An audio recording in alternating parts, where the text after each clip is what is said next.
Hi అండి, welcome back to our channel mister and Mrs Andhra Tamil blogs. అందరూ ఎలా ఉన్నారు ఫ్రెండ్స్? నేను చాలా బాగున్నానండి. మీరంతా కూడా బాగుండాలని మనస్ఫూర్తిగా అయితే కోరుకుంటున్నానండి.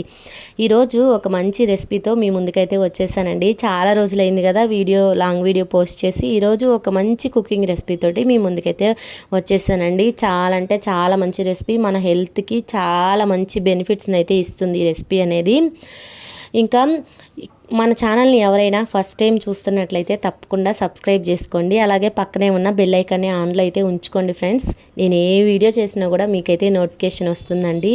మన ఛానల్లో మోస్ట్లీ ఇలాంటి కుకింగ్ రెసిపీస్, అలాగే డైలీ వ్లాగింగ్ వీడియోస్ అయితే ఉంటాయండి. అలాగే పూజా వీడియోస్ కూడా ఉంటాయి. తప్పకుండా మీరు నన్ను సబ్స్క్రైబ్ చేసుకొని సపోర్ట్ చేస్తారని నేనైతే మనస్ఫూర్తిగా కోరుకుంటున్నానండి. ఇంకా వీడియోని ఎక్కడా కూడా స్కిప్ చేయకుండా చూడండి. డీటెయిల్డ్గా మీకు చెప్తాను ఇక్కడ నేను ఏ రెసిపీని మీతో షేర్ చేసుకుంటున్నాను అనేది. ఇది మన హెల్త్కి చాలా మంచి రెసిపీ అండి. ఇక్కడైతే ఈ వీడియోలో నేను మునగాకు కారపొడి సింపుల్గా అండ్ టేస్టీగా నా స్టైల్లో ఎలా చేస్తాననేది ఈ వీడియోలో మీతో షేర్ చేసుకుంటున్నానండి. అయితే చాలామందికి మునగాకు అంటే అంతగా ఇష్టం ఉండదు, ఎందుకంటే అది తింటున్నప్పుడు కొంచెం చేదుగా అనిపిస్తుంది అనమాట. కానీ మునగాకుని మనం తీసుకోవడం వల్ల మన హెల్త్కి ఎన్ని రకాల బెనిఫిట్స్ ఉంటాయో తెలుసా మీకు? మునగాకుని రెగ్యులర్గా తీసుకోవడం వల్ల కాల్షియం అనేది చాలా ఎక్కువగా మన శరీరానికి అందుతుందన్నమాట. ఎందుకంటే కాల్షియం అనేది పాలల్లో కంటే కూడా మునగాకులో ఎక్కువ క్వాంటిటీలో ఉంటుందంటండి. ఇంకోటి ఏంటంటే ఇప్పుడుండే ఈ రోజుల్లో ఎక్కువ మంది హెయిర్ ఫాల్ తోటి బాధపడుతూ ఉంటారు. అలాంటి వాళ్ళకి మునగాకు అనేది చాలా బాగా యూస్ఫుల్గా ఉంటుందండి. ఈ మునగాకుని ఏదో ఒక రూపంలో మనము డైలీ రెగ్యులర్గా తీసుకోవడం వల్ల మన హెయిర్ ఫాల్ అనేది చాలా వరకు కంట్రోల్ అవుతుందంట. ఇంకొకటి ఏంటంటే చాలామంది వయసుతో సంబంధం లేకుండా కాళ్ళ నొప్పులు, కీళ్ళ నొప్పులతోటి, అలాగే రక్తహీనతతోటి బాధపడుతూ ఉంటారు కదా. అలాంటి వాళ్ళకు కూడా ఈ మునగాకు అనేది చాలా అంటే చాలా యూస్ఫుల్గా పనిచేస్తుంది అనమాట. ఒక దివ్య ఔషధం లాగా పనిచేస్తుందంటండి. అయితే పల్లెటూరులో చాలామందికి తెలియదు, మునగాకుని ఎక్కువగా వాడుకోరు అనమాట. అంటే ఇప్పుడు తెలిసింది. ఇంతకుముందు మా చిన్నప్పటి రోజుల్లో మునగాకు చెట్లు ఎక్కువగా ఉండేవి, కానీ ఎవరు అంత ఎక్కువగా తీసుకునే వాళ్ళు కాదు, ఫుడ్లోకి యూస్ చేసుకునే వాళ్ళు కాదు. ఇప్పుడు మునగాకు గురించి బెనిఫిట్స్ చాలామందికి తెలిసాయి కాబట్టి చాలామంది ఎక్కువగా తీసుకునేదానికి ట్రై చేస్తున్నారు. ఇంతకుముందు నాకు మునగాకు అంటే అంతగా ఇష్టం ఉండేది కాదండి. చెప్పాను కదా, మునగాకు తింటున్నప్పుడు కొంచెం చేదుగా కసపుగా అనిపిస్తూ ఉంటుంది. అందువల్ల నేను ఎక్కువగా ఇష్టపడేదాన్ని కాదు. ఈవెన్ మునక్కాయలు కూడా నేను ఎక్కువగా ఇష్టపడి తినేదాన్ని కాదు. కానీ దానిలో ఉండే బెనిఫిట్స్ తెలుసుకున్నాక నాకు నచ్చిన విధంగా నేను మునగాకుని ఎలా చేసుకుంటాను, ఎలా తింటాను అనేది ఈ వీడియోలో మీతో షేర్ చేసుకుంటానండి. ఇక్కడైతే నాకు నచ్చిన వాటిల్లో ఒకటి మునగాకు కారపొడి అండి. నేను ఎలా చేస్తానో ఈ వీడియోలో మీకు చెప్తున్నాను, వినేయండి ఫ్రెండ్స్. ఇక్కడైతే మునగాకుని తీసుకొని ఫ్రెష్గా ఉండే మునగాకుని బాగా వాష్ చేసుకొని ఒక 2 రోజులు ఫ్యాన్ గాలికైతే ఆరనిచ్చానండి. 2 రోజులు ఆరబెట్టుకున్నానంటే వీడియోలో మీరు చూసారు కదా ఆ విధంగా డ్రై అయిపోతుంది.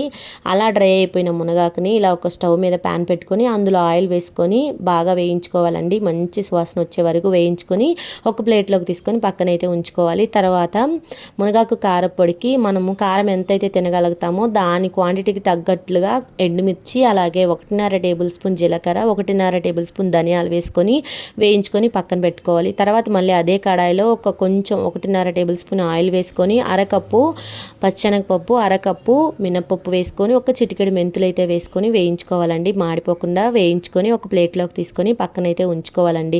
ఇవన్నీ కూడా బాగా చల్లారాక మిక్సీ జార్లోకి ముందుగా వేయించుకున్న మునగాకు వేసుకొని పొడి చేసుకొని అది బాగా మెత్తగా పొడయ్యాక ఒక బౌల్లోకి తీసుకొని పక్కనైతే ఉంచుకోవాలండి. తర్వాత ఎండుమిర్చి మిశ్రమము, ఇంకా పచ్చెనగపప్పు ఇవన్నీ ఉంటాయి కదా, అవి కూడా బాగా చల్లారిపోయాక వాటిని కూడా మిక్సీ జార్లో వేసుకొని మన రుచికి తగ్గట్లుగా ఉప్పు, అలాగే కొంచెం ఇంగువ అయితే యాడ్ చేస్తున్నానండి. నేను ఇంగువ ఎందుకంటే మనకి మంచిగా అరుగుదల అయ్యేదానికి చాలా బాగా యూస్ఫుల్గా ఉంటుంది, అందుకని ఇంగువ అయితే వేస్తున్నానండి. ఇంగువ కూడా వేసి ముందుగా గ్రైండ్ చేసుకున్న మునగాకు పొడిని కూడా వేసుకొని మళ్ళీ ఒకసారి అయితే గ్రైండ్ చేసుకోవాలి. ఇలా గ్రైండ్ చేసుకునే ముందుగా ఒక గుప్పెడు వెల్లుల్లి అయితే వేసుకుంటున్నానండి. నేను వెల్లుల్లికి తొక్క తీయకుండా అయితే వేసుకుంటున్నాను. మీకు తొక్క ఉండడం ఇష్టం లేదనుకునే వాళ్ళు తొక్క తీసేసైనా వేసుకోవచ్చు. ఇలా వెల్లుల్లి వేసుకొని బాగా గ్రైండ్ చేసుకోవాలండి. గ్రైండ్ చేసుకున్నామంటే వీడియోలో మీరు చూస్తున్నారు కదా ఈ విధంగా గ్రైండ్ అయిపోతుందన్నమాట. ఇలా కనుక చేసుకున్నారంటే మునగాకు కారపొడి చాలా అంటే చాలా బాగుంటుందండి. ఇంతకుముందు తినని వాళ్ళు కూడా చాలా ఇష్టంగా తింటారు, ఇష్టం లేని వాళ్ళు కూడా చాలా ఇష్టపడి తింటారండి. చాలా అంటే చాలా బాగుంటుందన్నమాట. నేను ఇంతకుముందు చాలాసార్లు ట్రై చేశానండి, చాలా బాగా వచ్చింది. మీలో ఎవరికైనా యూస్ఫుల్గా ఉంటుందేమోనని ఇలా వీడియో అయితే తీసి పెడుతున్నానండి. ఇంతేనండి, సింపుల్గా చేసుకోవచ్చు మునగాకు కారప్పొడి అనేది. ఇలా మునగాకుని కారప్పొడి లాగే కాకుండా మామూలుగా డ్రై చేసుకొని పొడి చేసి పెట్టుకుని డైలీ వంటల్లో ఏ కూర వండుకున్నా అందులో ఒక టేబుల్ స్పూన్ వేసుకొని తిన్నా కూడా మనకి మంచిగా హెల్త్ బెనిఫిట్స్ అయితే ఉంటాయండి. మునగాకు వల్ల ముందు చెప్పాను కదా వీడియోలో ఎన్నెన్ని రకాల బెనిఫిట్స్ అయితే ఉంటాయో ఆ బెనిఫిట్స్ అన్నీ లభిస్తాయి అన్నమాట.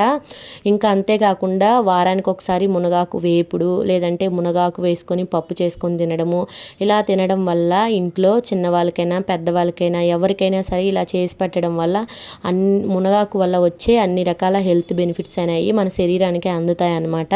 సో ఫ్రెండ్స్, ఎవరైనా ఇంతకు ముందు వరకు మునగాకు అంటే ఇష్టం లేని వాళ్ళు ఉంటే ఇలా ఒకసారి ట్రై చేసి తినండి. మీరే అంటారు చాలా బాగుందని చెప్పేసి. చాలా మంచిదండి. రెగ్యులర్గా మునగాకుని అందరం తీసుకునేదానికి ట్రై చేద్దాము.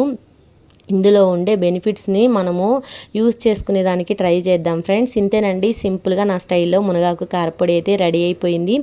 ఇది అన్నంలోకైనా సరే టిఫిన్స్లోకైనా సరే ఎందులోకైనా సరే చాలా అంటే చాలా బాగుంటుంది. అన్నంలోకి ఏ కూరలు లేనప్పుడు ఈ పొడి వేసుకొని కొంచెం నెయ్యి లేదంటే కొంచెం నువ్వుల నూనె వేసుకొని కలుపుకొని తిన్నా కూడా టేస్ట్ అయితే చాలా అంటే చాలా బాగుంటుందండి. నేను చెప్పినట్లు చేసుకోండి, చాలా బాగుంటుంది. ట్రై చేసి ఎలా వచ్చిందనేది నాకు కామెంట్ సెక్షన్లో కామెంట్ చేయండి. వీడియో నచ్చితే లైక్ చేయండి, ఛానల్ని సబ్స్క్రైబ్ చేయండి. బాయ్.